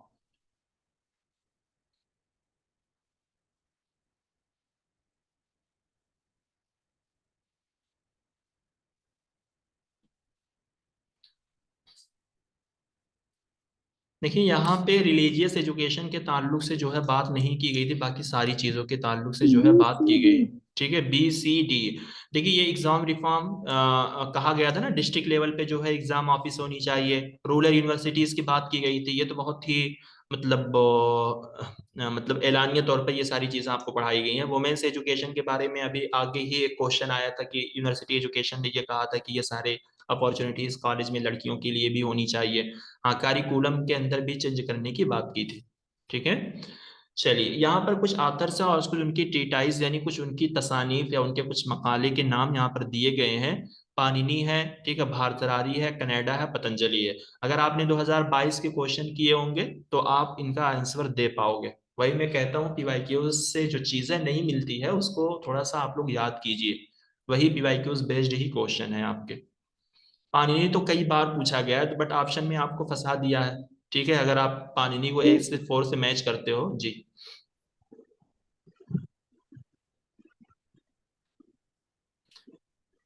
तो देखिए ये हो जाएगा ऑप्शन 2, क्योंकि पानिनी जो है इसने ग्रामर की किताब लिखी थी, संस्कृत ग्रामर अष्टाध्यायी है। देखिए मैंने आपको बताया था कि भारती का वाकया या भारत का वाकया, तो इसका क्या है? वाक्या पादिया, ठीक है। भारतरारी की किताब क्या है? वाक्या, ठीक है, पादिया। तो मैंने आपको यही बताया था कि भारत का वाक्या, ऐसे ही आप याद रख सकते हो, क्योंकि ऐसे ही याद करना पड़ेगा, ठीक है। रटोगे तो चीजें नहीं याद होगी, रिलेट करोगे तो याद होगी। कनाडा का जो है वैशेषिका, कनाडा वैशेषिका, ठीक है, यानी दोनों का वजन काफिया रदीफ जो भी मिल जाए लास्ट वाले से तो मिलाइए। पतंजलि, पतंजलि का आप ऐसे याद कर सकते, महाभाष्या, तो पतंजलि में जो है हमेशा महाभारत चलती रहती है, यानी पतंजलि की चीजों में जो है लोग हमेशा मुठभेड़ रहते हैं। महाभाष्या महाभारत के तौर पे याद रख सकते हो इसको, पतंजलि महाभाष्या। भारती का वाक्य या भारत का वाक्य, तो भारतरारी वाक्या पादिया पानिनी अष्टाध्यायी, पानिनी का याद ही हो गया क्योंकि कई बार पूछा जा चुका है। और कनाडा वैशेष का सूत्रा, ठीक है, तो याद कीजिए, इनसे क्वेश्चन आते हैं भाई। चलिए, the national education policy 2020 foresees a wide use of disruptive technologies in the higher education system। देखिए डिसरप्टिव टेक्नोलॉजी जो है टेक्नोलॉजी की एक टाइप है, एक किस्म है। कह रहे हैं कि नेशनल एजुकेशन पॉलिसी ने जो है हायर एजुकेशन सिस्टम में एक बड़े पैमाने पर जो है डिसरप्टिव टेक्नोलॉजी के इस्तेमाल की पेशगोई की है, यानी कहा है कि हायर एजुकेशन में डिसरप्टिव टेक्नोलॉजी जो है वो यूज होगी। The National Educational Technology Forum is expected to prepare a roadmap for integrating the disruptive technologies into the education system. कह रहे नेशनल एजुकेशनल टेक्नोलॉजी फोरम से ये तवक्को की गई है कि वो एक रोड मैप प्रिपेयर करेगा डिस्रप्टिव टेक्नोलॉजी को हायर एजुकेशन सिस्टम के अंदर जो है मिलाने के लिए या इंटीग्रेट करने के लिए या शामिल करने के लिए। तो बताइए क्या सही है क्या गलत है? फिर दोनों सही लगे। हाँ, तो ऐसे क्वेश्चन जो आते हैं जनरली तौर पे वो आपके सही ही होते हैं, क्योंकि पढ़ने से हमें समझ में आ जाता है कंसेप्ट बेस्ड क्वेश्चन है, पॉजिटिव वे में बात दी गई है ना। चलिए क्वेश्चन नंबर 113, इसमें कहा द यूएन एजेंसी डेट टूक initiative for introduction of environmental education. कह रहे हैं कि यूएन की एक एजेंसी है, ठीक है, जिसने इन्वायरमेंटल एजुकेशन के इंट्रोडक्शन का इनिशिएटिव लिया था। तो वो इस एजेंसी का नाम आपसे पूछ रहे हैं, FAO है, यूनिसेफ है, UNDP है या यूनेस्को है? किसने जो है इन्वायरमेंटल एजुकेशन के इंट्रोडक्शन का इनिशिएटिव लिया था? UNESCO sir. UNESCO sir. हाँ देखिए यूनेस्को है, और इसी तरीके से आप याद रख लीजिए UNEP है, यहाँ पर D लिखा है ना, तो यहाँ पर आप E बना के याद कर सकते हो। यूनेस्को एंड UNEP यानी United Nation environmental programme and UNESCO ने मिलकर लिया था, ठीक है। तो UNEP जो है एक अलग बॉडी है, वो मैं D के ऊपर लिख दिया हूँ, तो ये मत समझिएगा। चलिए which among the following sir एक मिनट क्वेश्चन दिखा दीजिए। ठीक है सर। चलिए सर एक बार इससे पहले वाला क्वेश्चन दिखाइए, उसमें जो इससे पहले वाला। हाँ ये क्या है डिस्ट्रक्टिव टेक्नोलॉजी? कह रहा हूँ ना, डिसरप्टिव टेक्नोलॉजी जो है टेक्नोलॉजी की एक टाइप्स है, ठीक है। किस लिए ये किस लिए है मतलब? हायर एजुकेशन को बिल्कुल डिजिटलाइज करने के लिए। अच्छा ठीक है सर। चलिए who among the following oppose the implementation of western system of education in India, ठीक है। तो फॉलोइंग में से किसने जो है वेस्टर्न सिस्टम ऑफ एजुकेशन यानी एजुकेशन के वेस्टर्न सिस्टम के इम्प्लीमेंटेशन की मुखालिफत की थी इंडिया में, यानी कौन नहीं चाहता था कि इंडिया में जो है वेस्टर्न एजुकेशन इम्प्लीमेंट हो? ठीक है। मिस्टर एंडी बसंत जो है ये एक लेडीज हैं जो कि बेचू की फाउंडर में से भी आती हैं, और इनसे एक क्वेश्चन आया था, आप लोगों को याद है कि बनारस हिंदू यूनिवर्सिटी का जो सेंट्रल स्कूल है यानी 10+2 वाला जो है, जिसको CHS बोलते हैं यानी सेंट्रल हिंदू स्कूल, और इसी तरीके से सेंट्रल गर्ल्स स्कूल, तो इसकी बुनियाद जो है इन्होंने ही रखी थी, ठीक। चलिए who among the following are said to have had their education at Taxila. तो फॉलोइंग में से किसने जो है अपना एजुकेशन तक्षशिला पर कंप्लीट किया था या तक्षशिला पर किया था? Fourth option sir, D fourth option. हाँ तो पाणिनि है चाणक्य। तो पाणिनि की किताब आपको अष्टाध्यायी याद ही हो गई। चाणक्य का और नाम क्या है और इसकी किताब क्या बताइए? चाणक्य की वो अष्टाध्यायी कुछ इसका नाम याद नहीं आ। वो जो है उसके रिलेटेड है ना। ट्रैवल्स। देखिए चाणक्य को जो है कौटिल्य भी बोलते हैं और इसको विष्णुगुप्ता भी बोलते हैं, ठीक है। और ये चंद्रगुप्त मौर्य का टीचर भी था, और इसने जो किताब लिखी थी अर्थशास्त्र, ठीक है, इकोनॉमिक्स पे किताब थी, इकोनॉमिक्स पे किताब थी। याद रखना इन सबसे क्वेश्चन आते हैं। चलिए यहाँ पे coral leaf are threatened because of release of sewage in ocean water near them. ये कोरल रीफ जो है क्या होता है? रीफ जो है एक तरीके की चट्टान या ढेर को बोलते हैं, और कोरल जो है ये वो किचुही किचुही कछुआ क्या बोलते हैं? कछुआ बोलते हैं, पानी में होता है, मोटा सा, आप लोगों ने देखा होगा। तो उसी के तरीके का जो है कोरल एक तरीके का जानवर होता है जो कि पानी के अंदर रहता है, ठीक है, और वो बिल्कुल रंग बिरंग का दिखता है। तो ये कोरल जो होते हैं वही पानी के अंदर रहते हैं जब वो मरते हैं, ठीक है। तो ऐसा नहीं कि वो मर के खत्म हो जाए, वो मरते हैं तो फिर उसी में एक दूसरा पैदा हो जाता है। तो इनका मरने का जो ढेर होता है वही ढेर जम जाता है जिसको रीफ बोला जाता है, और उनको मिलाकर जो है कोरल लीफ बोला जाता है। और ये कोरल लीफ जो है पानी के अंदर होते हैं, और ये काफी अहम होते हैं क्योंकि पानी के अंदर जो है बहुत सारे जीव जंतु होते हैं, वो इन्हीं ढेर में अपनी जिंदगी गुजारते हैं। यानी इस ढेर में बहुत सारी मछलियां रहती हैं, बहुत सारे माइक्रो ऑर्गेनिज्म, छोटे छोटे जो कीड़े मकोड़े पानी के अंदर होते हैं, वो इसी कोरल लीफ के अंदर रहते हैं। अब ये कोरल लीफ के बारे में बता रहे हैं कि कोरल लीफ उनके करीब नियर देम, यानी कोरल लीफ के करीब जो है ओशियन वाटर में जो है सीवेज के रिलीज जो मतलब कीचड़ वगैरह जो है इन कोरल लीफ के पास जो है जा रहा है, जिसकी वजह से कोरल लीफ क्या हो रहा है? थ्रेटेंड हो रहा है। यानी खराब हो रहा है या उसको खतरा है इन सारी चीजों से। रीजन में कहा गया है कि release of sewage in ocean tend to reduce the clarity of ocean water. कह रहे हैं सीवेज के रिलीज की वजह से ओशियन में ओशियन वाटर की क्लैरिटी जो है क्या हो रही है, कम हो रही है। तो ओशियन वाटर समुद्र के पानी में अगर कीचड़ का पानी जाएगा या कीचड़ जाएगा तो उसकी वजह से समुद्र के पानी की क्लैरिटी जो है वो क्या हो रही है, रिड्यूस हो रही है, कम हो रही है। दूसरा तो सही लग रहा और पहले में क्या नहीं समझ में आ रहा? है। देखिए ये बोथ स्टेटमेंट जो है दोनों बिल्कुल करेक्ट हैं, ठीक है। यहाँ पर देखो कोरल लीफ जो है ना, ये बिल्कुल वो जो जानवर होते हैं मतलब किचुई की तरह या कछुए की तरह, वो बिल्कुल रंग बिरंग का दिखता है। तो ये पानी के अंदर से अगर आप मतलब माइक्रोस्कोप से ये फोटो लिया गया, ये आपको देखने में इस तरीके से लगता है, ठीक है। यानी ये एक तरीके की चट्टान हो जाती है जो पानी के अंदर रहती है, देखने में हमें ऐसा लगता है कि यानी एक पेड़ पौधा है खूबसूरत सा, ठीक है। बट ये मतलब वैसी चीज है जो मतलब आप बोल सकते हो, वही जो कोरल जो जानवर होता है वो मरता है तो उसी में से दूसरा जानवर निकलता है, तो उनके मरने का जो ढेर होता है वो ये सारे यही ढेर है, इनके अंदर सारी चीजें रहती हैं। इनको भी क्या किया जाता है अब मतलब एक तरीके से प्रोटेक्ट किया जाता है, क्योंकि इनसे भी जो है बहुत सारे जानवरों का ये मकाम होता है, घर होता है, इस वजह से इनको बचाया जाता है। अब यहाँ पर अगर सिवेज आएगा, कीचड़ का पानी आएगा, तो बताइए क्या ये कोरल लीफ जो बने हुए हैं तो ये उन सिवेज की वजह से थ्रेटेंड होगा कि नहीं होगा, खराब होगा कि नहीं होगा? राइट बिल्कुल है। नहीं होगा। बिल्कुल हो कीचड़ जाएगा। कीचड़ कहीं भी जाएगा तो खराब ही करेगा ना चीजों को। सर तो वो रीजन रॉन्ग है। नहीं नहीं, दोनों सही है, बोथ स्टेटमेंट आर करेक्ट, दोनों सही है। देखिए यहाँ पे ना उसमें कह दिया कि कोरल लीफ खराब हो रहा है, यहाँ पर कह रहा है कि पानी खराब हो रहा है, जबकि कोरल लीफ भी पानी के अंदर ही रहता है, ओशियन वाटर में ही कोरल लीफ आपको देखने को मिलेगा, ठीक है। हाँ जी जी, समझ आ गया। ये किसी नदी या किसी इस तरीके के छोटे मोटी चीजों में आपको कोरल लीफ नहीं देखने को मिलेंगे। चलिए क्वेश्चन नंबर है 117, जो कि ये काम अब बहुत तेजी से हो रहा है, हर गांव में आपने देख लिया होगा, वही क्वेश्चन पूछा गया है। Addressing nation on independent day 2019 19 prime minister Shri Narendra Modi set a goal of tap water to every rural household by the year.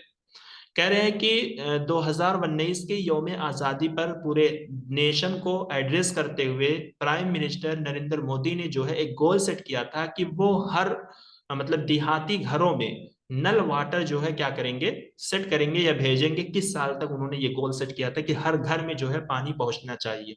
2024, 25, 27, 30? 30 sir जी। नहीं भाई ये 24 था, ठीक है। 2024 का जो है तो कहाँ पहुंचा? सेटअप काम तो बहुत तेजी से हो रहा है, अक्सर गांव में हो गया है। हम लोगों के यहाँ जो है मतलब पाइप्स वगैरह लग गई है, टंकियां भी बन रही है, मतलब स्लो हो गया है काम। मुझे लगता है कि अगर मामला बन गया, हुकूमत बन गई तो हो जाएगा, नहीं बना तो क्या पता रुक ही जाए। चलिए क्वेश्चन नंबर है 118, ये शहरों में नहीं है, देहाती इलाकों में है। तो आप देहात का जितना भी एरिया देखो, हर जगह जो है बिल्कुल खोद खोद के एकदम वो किए हुए हैं, मतलब हर जगह काम हो रहा है, बहुत तेजी से हो रहा है। जून तक का टारगेट रखा गया था, अब देखो जून में होता है क्या होता है। Assertion 1. Even when a solid waste is buried in landfill, it can still provide energy. कह रहे हैं कि जब एक solid waste को landfill में दफन किया जाता है तब भी जो है ये energy provide करता है। Buried waste produce natural gas which can be captured and burned. कह रहे हैं कि दफन किए हुए वेस्ट जो है वो नेचुरल गैस प्रोड्यूस करते हैं जिसको कैप्चर करके जलाया जा सकता है। जैसे लैंडफिल किसको बोलते हैं? कूड़ा फेंकने की जगह को, कूड़ा फेंकने का जो गड्ढा होता है जहां पर कूड़ा को दफन किया जाता है यानी डाला जाता है। तो कह रहे हैं कि अगर किसी गड्ढे में आप कूड़े को दफन कर रहे हो, डाल रहे हो, तो उससे जो है एनर्जी निकलती है। तो वही कह रहे हैं कि अगर दफन किए गए वेस्ट से मतलब नेचुरल गैस निकलती है जिसको कैप्चर करके जलाया जा सकता है। अब आपको याद होगा कि आपको बताया गया है कि किस मतलब वेस्ट से जो है नेचुरल एनर्जी निकलती है जो जलाने के काम आती है, बताइए। याद है या आप लोग वैसे ही बस? किसी को याद है? मिथेन गैस जो है वो कहाँ से निकलती है? मिथेन, मिथेन जो है CH4 जो है वो आपकी इन्हीं मतलब क्या निकलती है, इन्हीं सॉलिड वेस्ट से ही मिथेन गैस निकलती है। तो मिथेन गैस जो है वो जलाने के काम में आती है। मिथेन जो है गोबर से भी निकलती है, ठीक है। तो यानी इन बरिड वेस्ट से जो है आपका कार्बन डाइऑक्साइड भी निकलता है, मीथेन भी निकलता है। तो मीथेन गैस जो होती है जो आपकी कुकिंग वगैरह के लिए यूज की जाती है, ठीक। जो सर मीथेन उससे निकलती थी ना, जो अरे खेत काट देते हैं उसके बाद जो हाँ तो नीचे उसके, पिंडे हाँ बिल्कुल, गिरता है। उसके वही तो कचरा हो गया ना, तो कचड़े से ही हाँ हाँ निकलती हाँ है। हाँ। तो ये क्या है, ये कचरा नहीं है। हाँ तो दोनों सही हो गया ना। बिल्कुल सही है। चलिए, तो मतलब बहुत सारे उसके वो हो सकते हैं ना निकलने के, सिर्फ एक ही सोर्स नहीं होता किसी चीज का निकलने का। जी। चलिए, विच of the following air pollutant has got very strong affinity toward haemoglobin of the human blood. तो फॉलोइंग में से कौन सा एयर पॉल्यूशन है जिसका बहुत जबरदस्त ताल्लुक होता है ह्यूमन ब्लड की हीमोग्लोबिन की तरफ, यानी कौन सा जो है एयर पॉल्यूशन जो ह्यूमन के हीमोग्लोबिन पर एक तरीके से क्या करता है, असर डालता है। ये भी नहीं बताएगा कोई।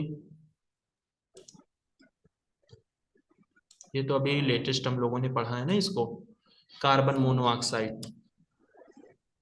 फर्स्ट वाला। चलिए, इसी पे क्लास को एंड करेंगे। Discovery of ozone hole was first made over, यानी ओजोन होल की तहकीक जो है पहली मर्तबा किसके जरिए की गई थी, यानी किस कंट्री में पहले पता चला था कि उसके ओजोन यानी उसके अराउंड की जो ओजोन है उस पे क्या है, छेद पाया गया है। Arctic, equator, Antarctic, tropic. देखिए यहाँ पर जो है सिर्फ बीच में एक ही नाम दिया है कंट्री का, बाकी तो सब वो जमीन के वो बताए गए हैं आपको। आर्टिक, इक्वेटेटर, ट्रॉपिक्स वगैरह जो है ये जमीन की वो है। सीधा होगा ना।